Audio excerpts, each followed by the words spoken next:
Góðir Íslendingar, gleðilega hátíð. Áramótin eru augnablik sem táknrænt fyrir framrás tímans. Nýtt ár tekur við á gömlu og tengir hið liðna við það sem verða skal, hjá hverjum og einum, fjölskyldu okkar og í lífi þjóðarinnar. Þetta er hátíðleg stund sem gefur færi til hugleiðinga af ýmsu tagi. Hvað gefur lífinu gildi? Hvað ger ég við tíman? Og hvernig hlúi ég að þeim sem standa mér næst?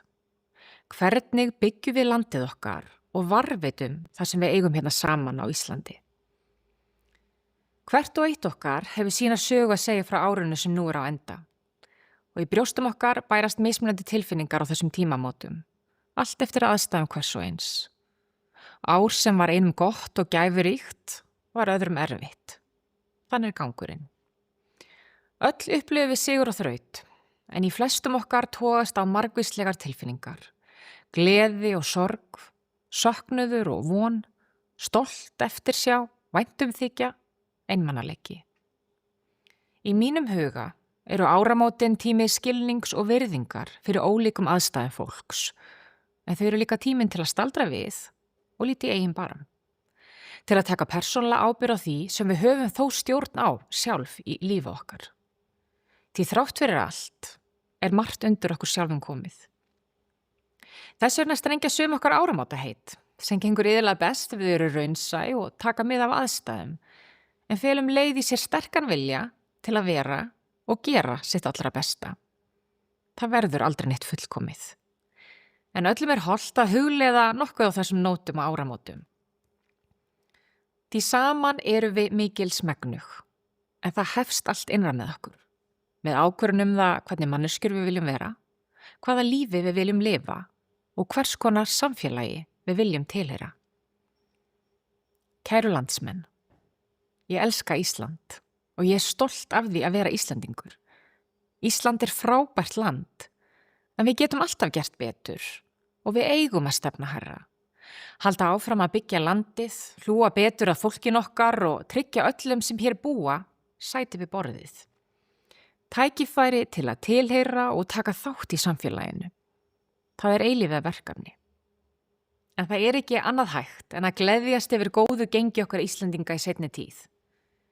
Þökk sé fólkinu sem byggði landið, þökk sé eldhugum og eljusemi eldri kynslóða.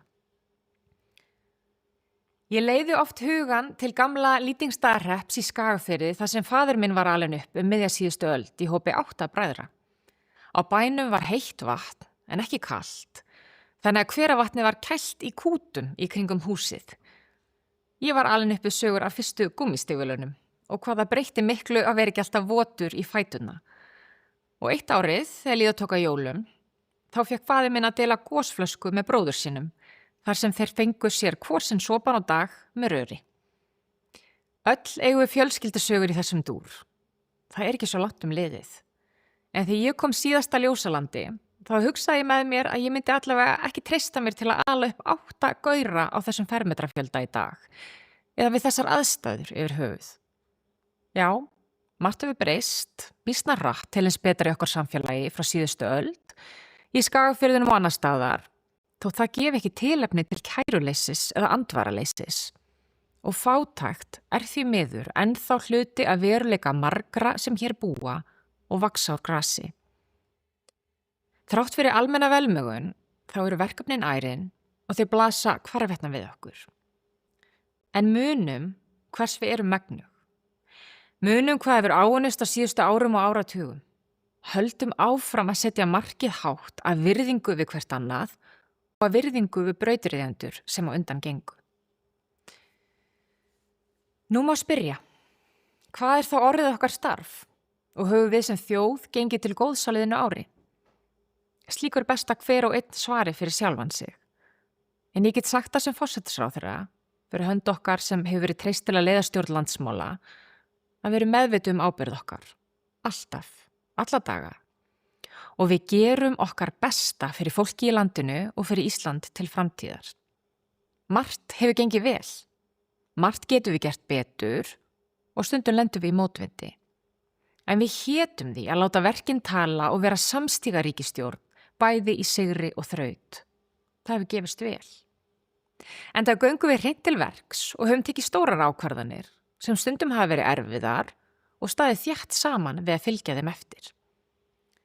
Þrátt fyrir nokkra ágjöf og skakkaföll í atvinnulífi, þá erum við staðráðin í að rétta ríkisfjármálin af og hvikum hvergi frá þeim markmiðum sem við höfum sett okkur allsherjar tiltekt í ríkisrekstri og stöðvun hallarekstras. Þannig leggjum við grunn að nýrri sókn á traustum grunni. Það er ekki vandalust að sigla mótvindin, en þá er mestum vert að bogna ekki, að hrekjast ekki á leið, heldur halda traustri stjórn, ekki síst á því sem við höfum þó stjórn á sjálf. Þess vegna er gleðilegt að á fyrsta ári nýrra ríkisstjórnar hafi tekist að helminga hallan á fjárlögum og lækka ríkisskuldir 7,5% af vergri landsframleiðslu. Vextir í landinu hafa lækkað 5 sinnum á einu ári, en betur má duga skal. Og þrátt fyrir nýleg tíðindi minnstu verðbólgu frá árinu 2020 lætur sá landsins forni fjandi en þá á sig kræla. En við munum halda verðbólgunni í skefjum á nýju ári og það gerum við aðeins með stefnufestu. Lægri vextir hafa þegar skilað hátt í 60.000 krónum á hverju mánuði í veski meðalheimilis sem er með óvertryggt íbúðalán. Það munur að minna. Og með enn lægri vöxtum mun atvinnulífið eiga þess kost að fá fjármagn til uppbyggingar á viðunandi kjörum. Á sama tíma pössum við upp á velferðina landa allt, byggjum hjúkrunarheimili, lögum vegi, eflum meðferðarúrræði og tökum markviss skref til að bæta afkomu eldra fólks og öryrkja. Við göngum til verka í orkumálum og tökum á útlendingamálum af festu og sanngirni. Loks hefur Alþingi samþykkt lögfestingu á samningi Sameinuðu þjóðanna réttindi fatlaðs fólks. Við höggvum á hnúta sem hafa harðnað á liðnum árum. Þar má nefna sögulegt samkomulag við sveitarfélögin í landinu þjónustu við börn með fjölþættan vanda. Frumvörp öryggisvistun ósakhæfra einstaklinga hafa nú komið fram eftir allt of langa bið og sátt hefur náðst stofnun innviðafélags loksins til að byrja aftur að bora jarðgöng á Íslandi og hefja aðrar stærri samgönguframkvæmdir. Svo mætti lengi telja. Við tökum til í ríkisrekstrunum, við einföldum regluverk, mótum atvinnustefnu og vinnum að sátt í samfélaginu almenn auðlindagjöld. Í stuttu máli, við gerum það sem við sögðumst ætla að gera og við skorumst ekki undan. Þjóðin valdi nýtt upphaf í kosningum og það hefur hún sannarlega fengið. Nokkuð hefur borið á úrtöluröddum sem nýta hvert tækifæri við hverja þraut og hvetja ríkisstjórnina til að hverfa af leið.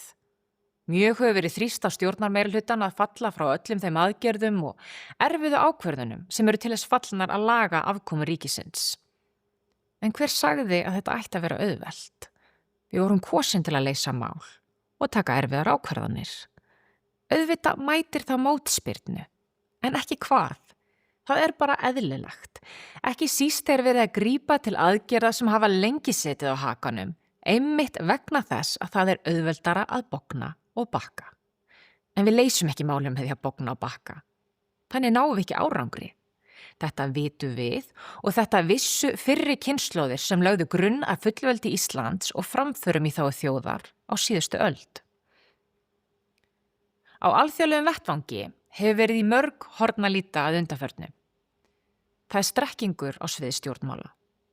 Breytingar verða í viðhorfum og afstöðu stórvelda, en geisar stríð í okkar heimshluta og ekki svo fjarri okkar friðsæla landi eru framin óhæfuverk.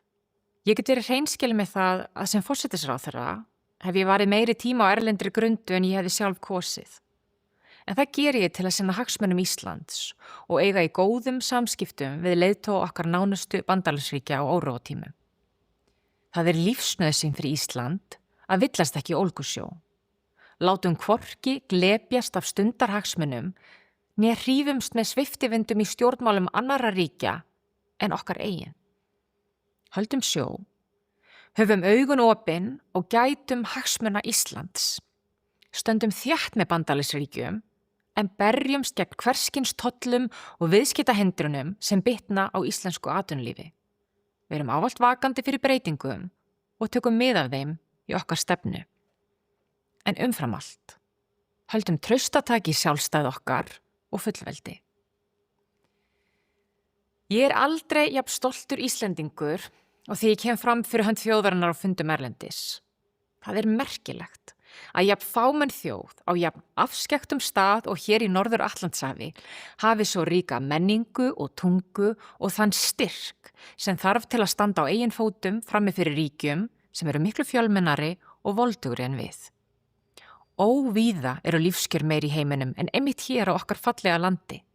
Það má þakka áræðni, útsjónarsemi og samheldni í gegnum tíðina. Kæru landsmenn. Örlög okkar fléttast saman í tímans rás og úr því verður saga Íslands. Ein og sér erum við agnar smá, en saman erum við mikils megnug. Og með persónulegri ábyrgð hvers og eins byggjum við Ísland og sköpum okkur glæsta framtíð. Verum og gerum okkar besta á nýju ári. Gleðjumst þegar gengur vel og skemmtum ekki skrattanum með þarflausu sundurlyndi. Við getum verið ósammála og til þess eru stjórnmál í lýðræðisríki að takast á og leita lausna. En ýkjum ekki ágreining og æsum ekki upp sundrungu og óþörfu. Sýnum heldur samkennd, skilning og virðingu fyrir ólíkum sjónarmiðum og aðstæðum fólks. Verum áfram samstiga þjóð í sigri og þraut. Leifum engum að kljúfa okkur og höfnum svartakalsrausu að íslenska leiðin sé ekki lengur fær og hér þurfum við að kúvenda hugum okkar og háttum. Ekkert fjær sanni. Gætum að því sem gerir Ísland að frábæru landi og glötum aldrei samstöð okkar, stolti og virðingu. Þá mun okkur farnast vel. Ég trúi því að nýja árið sem nú fer í hönd verði gott ár og að saman uppskerum við ríkulega á næstu árum og áratugum. Ég óska landsmönnum öllum gleðilegs nýs árs með vonum heilsu, hamingju og þjóðarheill.